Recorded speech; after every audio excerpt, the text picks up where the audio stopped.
Anyway, next one. Oh, yeah, this is a little letter. Dr. Berman is executive director, PhD, American Association of Suicidology. And my point here is, like I say, he's not an MD. And I would just, how could anybody say this? I mean, as a layman, we're not psychologists and we're not shrinks, but it just goes against common sense as far as I'm concerned. Next one. Okay, now we're going to go into a big section here. This is on the wound to Mr. Foster's body. As I said, officially, he took a black Colt Army 38 revolver with a 4-inch barrel, put it into his mouth. It's a little bit unclear how he held the thing. That's one of the controversies. Put the end of the barrel up against his soft palate forcibly, they said. Of course, if I did that and I was alive, I'd gag. But that's what they said he did. And he pulled the trigger. Officially, the entrance wound was kind of at the rear of in the soft palate. The exit wound was a 1 1/4, a 1 inch by 1 1/4 inch blowout of skull right here, top rear of the center of the head, about 3 inches below the crown. That's officially what happened. Now we have a problem here, and Starr is talking about this. Just a minute, excuse me, is this Starr or Fisk? This is Fisk. 2 members of the Fairfax County EMS, they knelt over the body, and both of them reported a wound that officially didn't exist on the right-hand side of Foster's face. Gonzalez initially said he remembered it being up in the kind of this area. Arthur always said, until Starr re-interviewed him a bunch of times, that it was apparently a low-caliber entrance wound here, just below the right jawline.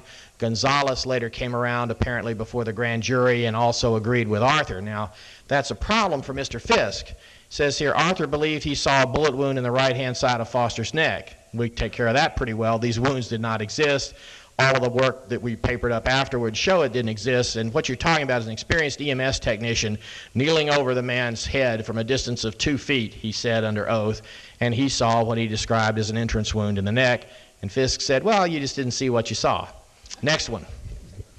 And also I'd like to point out, I mean, all other things being equal, we do learn more as we investigate more, but obviously I think most people would understand that the more contemporaneous the testimony or the evidence, the quicker you interview someone after the death. If you have a whole bunch of people saying X is true the night of the death, and then 3 years later a whole bunch of people say, oh, I made a mistake, you have to kind of wonder, and that's what you'll see here. Oh yeah, this is the paramedic under oath talking about that wound in the right jawline, and here's what he said. He's under oath here. See any blood? Yes. Where was the blood? All down the right side neck, all down the right shoulder, all the way to about here. Where was the blood coming from? To me, it looked like there was a bullet hole right here. See, not too responsive, right here. And so the guy says, in the neck, yes, right around the jawline, the neck and the jawline underneath the right ear. Somewhere there I'd have to see a picture, bum, bum, bum, bum, bum. So that's him under oath backing up what he told the FBI. Next one. Here's a little bit more of the same guy. And from what I saw, a gunshot wound here looked like a small-sized bullet hole, small caliber, and from the gun that I saw, the gun appeared to be a larger caliber, like an automatic. Didn't match up. In other words, what he's saying here is that the gun that he saw in Foster's hand, and we'll be getting to more on that because it's a fascinating story, it was a much bigger caliber than would jibe with the entrance wound that he saw here. Interestingly enough, the only MD to view the body in the park said the same thing. And he opined that Foster was shot with a, quote, low-velocity weapon.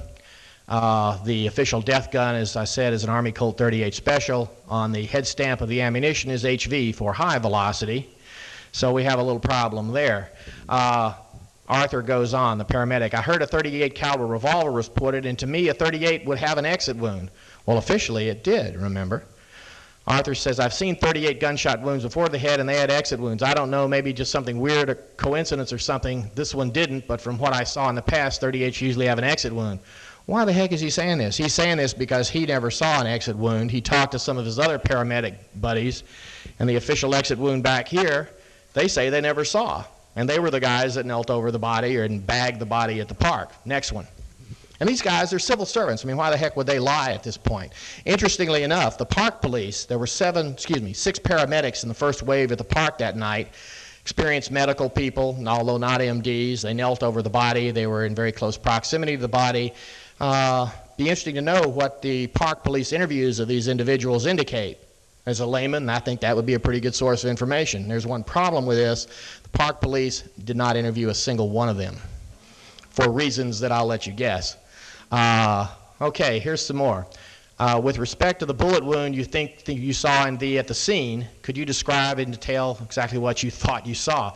I saw what appeared to be a bullet hole, which was right around the jawline on the right side of the neck, about how big, so on and so on. So he just goes on in his deposition, and there are other paramedics that say more or less the same thing. Here is his FBI 302, his FBI typed interview report. This is what he told the FBI when they came to work under Mr. Fisk to investigate this. Ashford, that's another paramedic. Ashford told Arthur, that's the guy with the right jawline comment. Ashford told Arthur later that Foster's head was intact and he had not observed any exit wound. Arthur speculated from the size of the gun he thought he had seen that there would have been an exit wound. That's just like what we were hearing about in the deposition. Now, Ashford, the guy who told Arthur later that Foster's head was intact, Ashford had a pretty good perspective on that because he was the guy lifting the body at the shoulders when the body was bagged at the park. So, pretty close view. Next one. This is a little bit more. I talked to Corey. It's Corey Ashford who put the body in the bag. He classified it as a homicide. I asked him if there was an exit wound, and he said no. He said the head was intact when he picked it up. These are paramedics at the park that are holding the body, okay? Oh, this is cute. One of the things that happens, the Senate did it to a certain extent. Starr did it an awful lot. It's called, you know, when Perry Mason jumps up and says, Mr. Berger is leading the witness. Take a look at some of this stuff. This is the Senate questioner here. Let me ask you this. If I told you there was no gunshot wound in the neck, now we'll get back to this neck thing in a minute, because officially there wasn't any gunshot wound in the neck. That's the one that Arthur's talking about right here. He says, the questioner says, let me ask you this. If I told you there was no wound in the neck, would that change your view as to whether it was a suicide or not? Because Arthur, all along, said, I thought the guy was murdered. And Arthur says, no. What I saw is what I saw. I saw blood all over the right side of the neck from here down. Next one. Hopefully I've got, yeah, all over the shoulder, and I saw a small, what appeared to be a small gunshot wound near the jawline. Fine. Whether the coroner's report says that or not, fine. I know what I saw. What about the exit wound at the back of the head? Is there one? I didn't know there was one. Was there an exit wound? That's Arthur asking. Questioner, leading the witness. Let me ask it this way. If I told you there was an exit wound in the back of the head, right about here, pointing in the middle of the back of my head, would that change your opinion as to whether it was a suicide or homicide? It wouldn't change my opinion. Well, let me ask you this instead. You know, and they go on and on. He's given the wrong answer. The man's telling the truth here. Next one. Bear in mind that Dr. Berman said he was sure to 100% of medical certainty the death was a suicide, and there wasn't no evidence to the contrary. I'm going to expedite this. This is FBI with Ashford just saying he didn't recall seeing any blood while placing Foster in the body bag, so on and so on. Next one. I'm overkilling a lot of this, but I have to. I'm defensive about it because people sharpshoot me, and I like to just bury them in cement rather than chuck gravel at them. Okay, yeah, rotate, yeah. This guy has got the hardest job in the house tonight. Okay, this is cute. Dr. Hout. This is the Fisk report. Dr. Donald Hout, Fairfax County Medical Examiner. He's the only MD to view the body in situ. That is, where it officially was lying in the park that night. Only MD.